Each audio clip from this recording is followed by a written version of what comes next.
We're here, Lord Swilling, at the Man on a monument dedicated to the soldiers that served in this area during the Civil War. This was erected by the citizens of Youngstown in honor of the soldiers who died from disease, died in prison, or died in battle.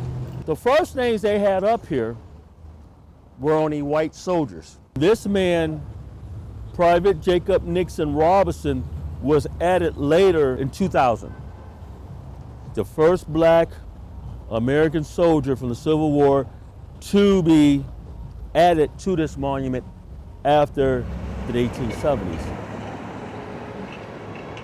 This is the war dead for World War II, the Korean War, and the Vietnam War of soldiers who died in battle and lived in Smoky Hollow. Jerry Nunziato took great pride into computing this book for the Smoky Hollow and bringing everything up to date on here. Reading this book, I mean, it gives you chills that some of these guys were drafted out of high school and immediately went into the service and went overseas, and a couple of them here died within just a few months after being over there. When you come down here Memorial Day, this whole street is just jammed with people, so it means a lot because most of them have moved out of Smoky Hollow and are living in the suburbs, but they all seem to come down here for Memorial Day.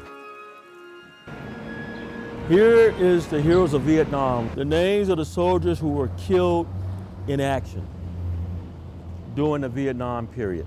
This is my cousin, Sergeant Martin Walker Jr. He was killed in Vietnam on March 7th, 1970. You know, we thank God for this, for their service, that they gave the supreme sacrifice for our country, and that's why we need to appreciate where we live at. The new Veterans War Memorial here at Hope was dedicated June 14th, 2008 at 11 o'clock in the morning. The 9-unit memorial has a flat stone showing the number of dead for every war, and the center monument depicts the Army, Air Force, Marines, National Guard, Coast Guard, different services. There's a story behind that one that that's not the original soldier that was there.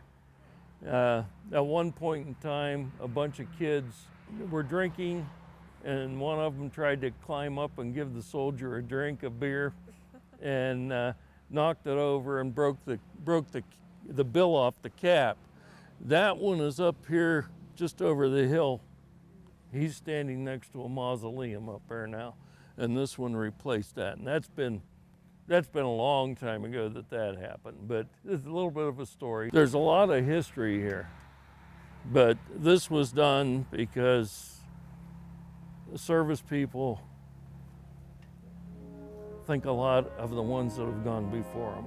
If it wasn't for the soldiers, God through our soldiers, we would not be here. It shows to the families of the service people that have passed, and to the service people that are still here, like myself, that the public cares. Every war, every country, every city plays a crucial role in defending our country. Our vets deserves to be honored and not to be disrespected. It's to honor what was given to keep this nation free. It's to honor those that gave to keep the nation free.